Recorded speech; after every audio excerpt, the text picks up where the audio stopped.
Welcome back to AM Northwest. Whether you're a new gardener or a veteran who buys seed packets and soil thermometers, our next guest can help bring your garden to life or back to life.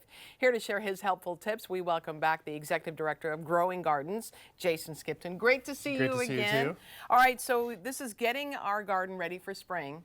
And you talk about seed packets, and a lot of us don't understand how to use seed packets, really. Right, so something to really think about, right? Like, we're at the late stages of winter, right? We're at the end of winter, it's gonna be warmer, right? Like, things are really starting to think about, like, peas and things like that, but really take a look at seed packets, right? So you're out there right now, there's seed packets in the nurseries, you're buying seed packets. Really take a look at all of them and what all of the information they're giving you. They're telling you how much light it needs, right? This one says the watermelon relish is full sun.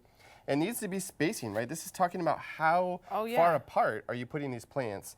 Talks about this plant depth, how far down you need to put the seed. And then also really important here is days of germination. Okay. 7 to 10 here for this watermelon radish, right? Because sometimes we think we're gonna put the seed in the ground and then all of a sudden it's gonna start to grow. Right. It takes time. Okay. The seed has to get wet, it has to be dark, it has to get enough water, and then it has to get enough warmth. Right, that's where the soil thermometer comes in. Okay. If your soils are too cold, that'll then actually delay the germination of the seed. The seeds are very intelligent. Okay. They know when is the apt time to then germinate. Oh, okay. So start to look at these. Start to think about also, you look at the other seed packet that also shows the country. It shows what actual zone are you in. Right. So it shows, that's super important. That's also, maybe you're gonna plant something that's not gonna really grow very well. Right. Because we're not in the right climate. Right. The seed companies don't know that. They don't know where these seeds are ending up, right? So we also have to think about what is all the information that are on these seed packets to then help us be successful. Oh, okay. Yeah. All right. I think we get excited when we see the pictures of the gosh. seed packets. It really draws us in, right? That's what I want. Yeah, I like these too. How about these? Yeah. Something else to start thinking about is, right, we're getting into this time where peas are really, like, they could be going into the ground, right? We're going to have some warm temperature coming up here at the end of the week. So these are seed starts that you can go with. You can also do seeds. Something I wanted to think about as we're doing direct seeds is you're buying them, right? As we age and get older, these seeds that we're looking at here are super tiny. And you're going to then try to put them into the furrow, into the rows. Right. Right? And so I wanted to bring in today, this is something called seed tape. This is something that I made. Okay. Right? This is something that you can learn how to do. It's very easy. I did this with my 2 boys. Okay. This is 2-ply toilet paper. Right? Okay. So basically, you then look at the seed packet, and it says, put 1 seed to 3 seeds every inch. Every inch. So you grab a ruler, and then you grab your glue, and you then basically take dots every inch. Oh. Now, the glue is water soluble. Okay. So then when this goes into the ground, it's going to then loosen, and then the seed's going to be able to get wet. Oh, wow. Right? So then you take each of the seeds, and then you plant them, or you put them in here, and then you fold this back over. Wow. Right? So now you have the correct spacing. That's great. That you want to go into the ground. Right. So what we're going to do is plant this. You would then take this over. You would have the furrow built, right? You then take it here, take some water, mist it down, right? It's very absorbent. Yeah. And then you would take some soil and just coat it over the top.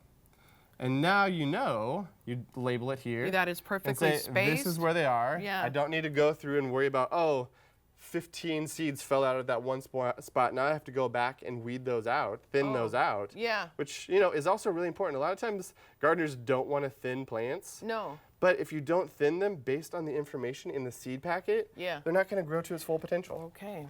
That's amazing. All right. Really great late winter activity to do. Okay. And you brought this here, and this was to tell us about what? I can't. Yeah, so we want to talk about your Christmas cactus. My Christmas cactus. So here. Last time we talked about it, and you're like, hey, this thing is not doing well. It's not doing well. So hasn't bloomed in 5 years. At least.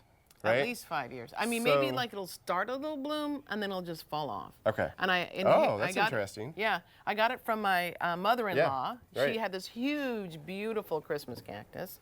Gorgeous. And this is a cutting from that? Correct. Okay, great. So let's talk about a couple things. Yes. One, how often do you water this? About once a week. Okay. And how much water more or less are we talking? I don't know. I just throw some in there. Okay. I haven't measured. And then what about, is it in a warm environment?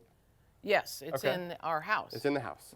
And what about sunlight? Is it getting a lot of It's sunlight? right by a window. South facing, west facing? Oh, now, see, you've asked Okay, a it's Dursley okay. challenged person. Does it get a lot of light? Yes. Okay, great. So I'm gonna do a couple of things here live on air, right? So we're gonna find out a couple things. Okay. We're gonna make sure it doesn't look root bound to me. That was like one of the first That's things what we thought it was, that we right? thought Like that about. I It's should pretty repot loose, it. right?